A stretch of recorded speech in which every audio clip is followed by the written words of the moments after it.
अभी हम लोग एनसीईआरटी का क्वेश्चन नंबर 6 से स्टार्ट करने जा रहे हैं। इसके पहले कि हम लोग कंप्लीट कर चुके हैं।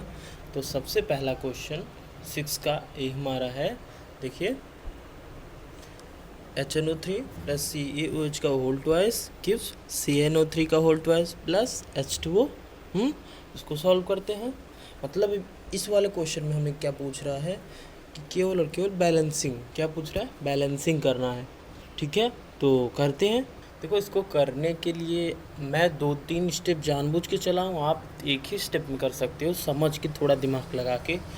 देखो ऐसे करो जैसे लिखा है HNO3 प्लस COH का होल ट्वाइस CnO3 का होल ट्वाइस H2O। देखो कौन सा आइटम इन दोनों में है जो डिफरेंट है। तो NO3 देखो, यहाँ पर NO3 1 है, यहाँ पर NO3 2 है। तो हम क्या करेंगे, 2 को इसमें मल्टीप्लाई कर देंगे तो 2HNO3 और प्लस CaOH का होल ट्वाइस प्लस और गिव्स CnO3 का होल ट्वाइस। अब देखो यहाँ पर NO3 में 2 मल्टीप्लाई करने पर NO3 तो 2 हो गया, बट अब H भी तो 2 हो गया और यहाँ भी 2 है, तो हमारा ये तो बैलेंस है H। अब देखिए और क्या करना है, और हमें क्या करना है, लेकिन अभी देखो हमें यहाँ पर देखो 2 3 जा 6, मतलब और अब देखो सब एटम को देखेंगे, ऑक्सीजन 6 है और यहाँ पर ऑक्सीजन 2 है और यहाँ पर हमारा ऑक्सीजन 6 है और यहाँ पर तो ऑक्सीजन 1 ही है ना। हाँ, तो हमें इसकी किसी तरह से इसको हमें और बनाना है 2, तो हम इसमें 2 मल्टीप्लाई कर देंगे तो बन गया 2HNO3 प्लस COH का होल ट्वाइस गिव्स CaNO3 का होल ट्वाइस प्लस 2H2O। अच्छा, ऐसे समझो, नहीं समझ में आया होगा शायद। तो सबसे पहले हम NO3 को इक्वल करने के लिए 2 इसमें मल्टीप्लाई कर दिए, मान लो, चलो 2 हमने कर दिया तो 2H2 हो गया। हाँ, 2H2 हो गया, N2 हो गया, O6 हो गया, O यहाँ 6 हो गया और ये O2 था तो 6 2 8, यहाँ 3 2 जा 6, लेकिन यहाँ तो O एक ही है तो इसको 2 चाहिए ना, तो इसमें भी 2 मल्टीप्लाई कर देंगे। ठीक है, तो हो गया ना 8। ऑक्सीजन भी हो गया। हाइड्रोजन देखते हैं, हाइड्रोजन 2 और यहाँ हाइड्रोजन 2, तो 2 2 4, मतलब यहाँ हाइड्रोजन 4। यहाँ पर देखें, हाँ यहाँ भी 4, हाइड्रोजन भी सेम हो गया। कैल्शियम देखते हैं, कैल्शियम 1 कैल्शियम 1 सही है। ऑक्सीजन तो देख ही लिया, हाइड्रोजन। तो अब ये हमारा फाइनली बैलेंस इक्वेशन आएगा, ये 2HNO3 प्लस CaOH का होल। अगर तुम्हें ये स्टेप्स नहीं समझ में आए तो इसको रहने दो, ऐसे ही समझ लो केवल 2HNO3 प्लस CaOH का होल ट्वाइस गिव्स CnO3 का होल ट्वाइस प्लस 2H2। ये हमारा बैलेंस रिएक्शन। आप यही कर सकते हो, कोई ज़रूरी है क्या स्टेप्स में करना, हमें स्टेप्स की ज़रूरत भी नहीं रहती। ठीक है, उसके बाद इसी का क्वेश्चन नंबर B है NaOH। क्वेश्चन नंबर B हमारा कह रहा है NaOH plus H2SO4 gives Na2SO4 plus H2O।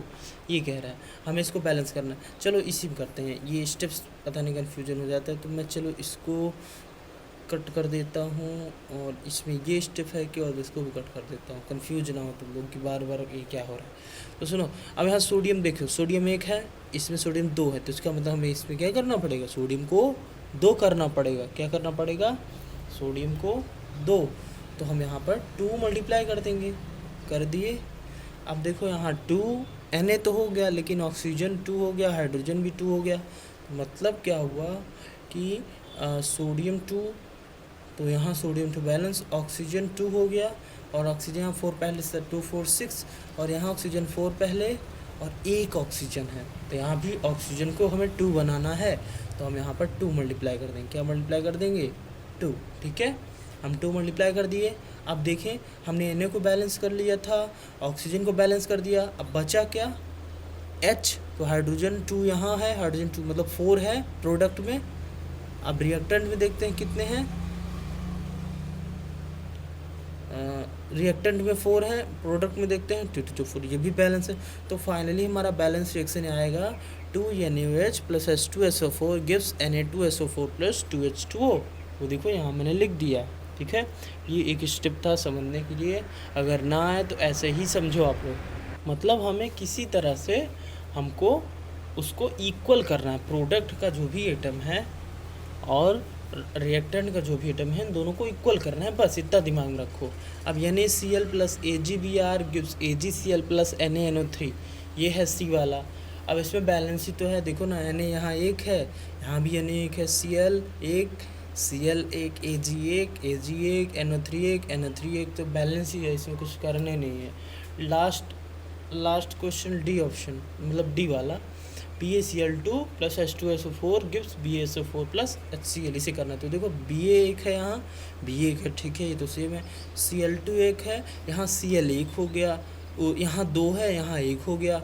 तो हमें इसका मतलब यहाँ पर 2 मल्टीप्लाई करना पड़ेगा। जब हमने 2 मल्टीप्लाई कर दिया तो यहाँ H 2 हो गए और यहाँ भी H 2 है, H भी सेम हो गया। ओ एस सल्फ़र को देख लें, सल्फ़र एक है, सल्फ़र एक है। ऑक्सीजन पूरे रिएक्टेंट में 4 है, पूरे प्रोडक्ट में 4, तो इसका बैलेंस हो गया। तो हम सेम चीज़ लिख देंगे, BaCl2 plus H2SO4 gives BaSO4 plus 2HCl, balance reaction हो गई। अब 7th वाला क्वेश्चन क्या है? 7th वाला हमें लैंग्वेज फॉर्म में दिया, इसलिए मैं आप लोग को कहा था कि 9th वाला वो बैलेंस याद रखना, उसके बाद ये आपसे हो जाएगा। तो बैलेंस केमिकल इक्वेशन हमें करना है इन रिएक्शन का, जैसे कैल्शियम हाइड्रोक्साइड है, कार्बन डाइऑक्साइड है, gives calcium carbonate plus water. तो ऐसे ही क्वेश्चन हैं, इसका मैं फ़ोटो तो दूंगा ही, तो आप लोग इसको नोट कर लो, ठीक है। फिर उसके बाद अब हम लोग क्वेश्चन करते हैं इसका। सबसे पहले ए वाला है, calcium hydroxide plus carbon dioxide gives calcium carbonate plus water. तो कैल्शियम हाइड्रोक्साइड को हम लिखते हैं CH का होल ट्वाइस, कार्बन डाइऑक्साइड को CO2, कैल्शियम कार्बोनेट को CaCO3 और वाटर को H2O। ये बैलेंस है, पहले से ही देख लो, चाहे तो कैल्शियम एक है, कैल्शियम एक है। ऑक्सीजन 2 और 2 4 है, ऑक्सीजन 1 और 3 4 हैं। हाइड्रोजन 2 है, हाइड्रोजन 2 है। कार्बन 1 है, कार्बन 1 है और ऑक्सीजन 2 हो गया। तो ये बैलेंस है, ठीक है। अब बी वाला ऑप्शन कह रहा है zinc plus silver nitrate gives zinc nitrate plus silver. आप देखो जिंक के प्लेस पर हम जिंक Zn लिखते हैं और सिल्वर नाइट्रेट होता है AgNO3। क्या होता है, इसको अभी मत देखो, बैलेंस के बाद आएगा। आपको सिल्वर नाइट्रेट AgNO3 बोला जाता है और जिंक नाइट्रेट ZnNO3 का होल ट्वाइस होता है। क्या होता है, ZnNO3 का होल ट्वाइस, और सिल्वर को केवल Ag लिखते हैं। क्या लिखते हैं, Ag। अब हम लोग बैलेंस करेंगे, ये दोनों दो अभी भूल जाओ। तो देखो बैलेंस, Zn एक है, Zn एक है, Ag एक है, Ag एक है, ठीक तो है। उसके बाद NO3 एक है, लेकिन यहाँ NO3 तो 2 है ना, तो NO3 को एक करने के लिए मैंने यहाँ 2 मल्टीप्लाई किया, तो NO3 2 हो गया, 2 हो गया, ठीक है। लेकिन Ag भी 2 हो गया, तो Ag को 2 करने के लिए हमने 2 मल्टीप्लाई कर दिया, ठीक है। तो मैंने अंडरलाइन कर दिया है। फिर से देखो Zn एक है, Zn एक है, Ag एक है, Ag एक है, एक था पहले, मतलब चलो लिख ही देता हूँ। पहले ऐसे था Zn plus AgNO3 gives ZnNO3 का होल ट्वाइस प्लस Ag, पहले ये था, बाद में ये बना, ठीक है। चलो, aluminium plus copper chloride gives aluminium chloride plus copper. पहले इसमें भी ऐसे था, aluminium plus copper chloride gives aluminium plus copper, aluminium chloride plus copper. तो देखो एल्यूमिनियम Al था, अब देखिए Al एक है, Al एक है, ठीक है, Cu एक है, Cu भी एक है, Cl2 है और यहाँ Cl3 है। तो कम्बिनेशन कैसे करें, तो हम इसमें 3 में 2 मल्टीप्लाई कर दें और इसमें 2 में 3, तो ये 6 हो जाएंगे। तो हमने इस 3 वाले में 2 मल्टीप्लाई किया, इस 2 वाले में 3, तो 3 2 जा 6Cl, 2 3 जा 6Cl। एल्यूमिनियम क्लोरीन तो इक्वल हो गए, बट और लोगों को ले डूबे। अब हमें और दिक्कत हो गई, क्या कि यहाँ कॉपर 3 है, यहाँ कॉपर एक ही था, हाँ यहाँ कॉपर एक ही था, तो हमने 3 इसमें मल्टीप्लाई किया। फिर जब इसमें किया, अब देखो यहाँ 2 मल्टीप्लाई किया तो Al एक था, देखो, और यहाँ तो यहाँ भी 2 मल्टीप्लाई करना, मतलब इसमें 2, इसमें 3, इसमें 2, इसमें 3, ठीक है, समझ लो। अब हम लोग अगला करते हैं। अगला है कि barium chloride plus potassium sulphate gives barium sulphate plus potassium chloride. ये भी बैलेंस ही है, BaCl2 प्लस K2SO4 होता है, गिव्स BaSO4 प्लस, हाँ यहाँ पर KCl केवल होगा और 2 ऐड हो जाएगा। 2 कैसे, देखो BaCl2 plus potassium sulphate gives barium sulphate plus potassium chloride. तो देखो Ba एक है, Ba एक है, ठीक है।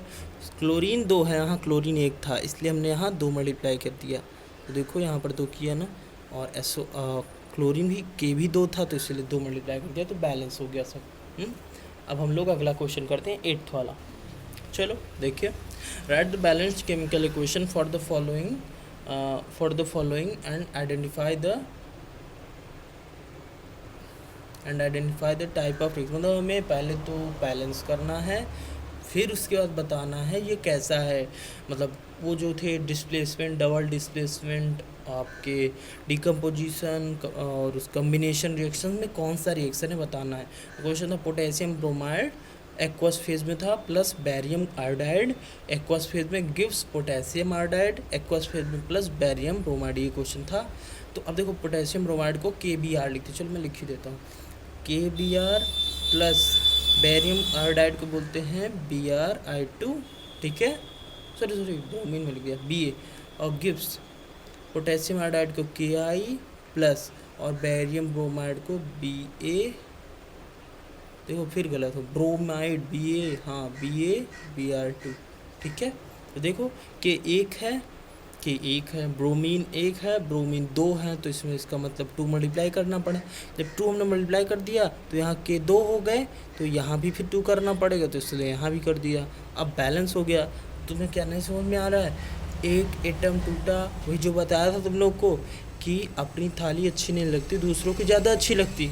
तो ये K इस I के साथ बन गया और ये Br इस BA के साथ बन गया प्रोडक्ट। तो जब दो आपस में बनते हैं, दो लोग, एक करे तो डिस्प्लेसमेंट, दो करे तो डबल डिस्प्लेसमेंट, तो यहाँ डबल डिस्प्लेसमेंट रिएक्शन है। लो जूम कर दूँ, लो देख लो, ये देखो ये है डबल डिस्प्लेसमेंट रिएक्शन, ठीक है। तो अब हम लोग इसी का B ऑप्शन पर चलते हैं। जिंक कार्बोनेट गिव्स, मतलब ये मैं सोच रहा डिज़ाइन कर दिया हूँ, थोड़ी सी गलती क्वेश्चन लिखने में हो गई थी, इसलिए इन्हें डिज़ाइन नहीं है। जिंक कार्बोनेट सॉलिड फेज में है और वो दिया है आपका zinc oxide solid plus carbon dioxide, ठीक है। अब जिंक कार्बोनेट को ZnCO3 लिखते हैं, जिंक ऑक्साइड को ZnO और कार्बन डाइऑक्साइड को CO2, सब बैलेंस है, इसमें कोई दिक्कत नहीं। जिंक Zn होता है, Zn है, C1 है, C1 है, O3 यहाँ है, O1 2 3 यहाँ। अब बस एक भाई साहब हैं जो गए 2 फेज में टूट के, जब एक कंपाउंड जाके रिएक्शन होने के बाद 2 कंपाउंड में टूटता है अकेले, तो वो कौन सी रिएक्शन होती है हमारी, वो होती है, बता सोचो, वो कौन सी रिएक्शन होती है, डिकम्पोजिशन रिएक्शन। और जब 2 कंपाउंड मिलकर एक कंपाउंड बनाए तो वो कौन सी होती है, कम्बिनेशन रिएक्शन, ठीक है। अब हम लोग अगला क्वेश्चन कर लेते हैं। अगला क्वेश्चन है hydrogen plus chlorine gives hydrogen chloride. Hydrogen place पर H2 लिखो, क्लोरीन प्लेस पर Cl2 और हाइड्रोजन क्लोराइड HCl, ठीक है। अब H2 था, Cl2 था, तो इसलिए 2 मल्टीप्लाई करना पड़ा, तो 2 मिलके एक बनाया, तो क्या हो गया ये, कॉम्बिनेशन रिएक्शन। अब डी वाला ऑप्शन देखते हैं। Magnesium solid plus hydrochloric acid में हमने फर्स्ट फेज में सब किया है, तो मैग्नीशियम को Mg, हाइड्रोक्लोरिक एसिड को HCl, मैग्नीशियम क्लोराइड को MgCl2 और हाइड्रोजन को H2। हमने देखा H2 है, यहाँ H यहाँ एक ही था, यहाँ 2 था, इसलिए 2 मल्टीप्लाई कर दिया। Cl यहाँ 2 था, यहाँ 1 था, तो 2 मल्टीप्लाई कर दिया। अब सब बैलेंस है। और एक चीज़ और, ये देखो अकेला गया, एक ही है जो गया उसमें जुड़ गया Cl के साथ, तो ये रिएक्शन जब अकेला जाता है तो केवल डिस्प्लेसमेंट होती है। ये 2 होते मतलब Mg समथिंग MgO, और फिर ये 2 बनाते हैं डबल डिस्प्लेसमेंट, जैसे अभी पिछले क्वेश्चन में, लेकिन एक ही गया है, जुड़ा है, तो केवल डिस्प्लेसमेंट रिएक्शन है। इसके बाद हम लोग क्वेश्चन नंबर 10 करेंगे, जो कि अगले वीडियो में है, ठीक है। और आज 13-14 क्वेश्चन कर लेंगे और कल छोटी सी वीडियो रहेगी 7-8 मिनट की, उसमें चैप्टर फिर ख़त्म हो जाएगा, फिर हम लोग दूसरा स्टार्ट करेंगे।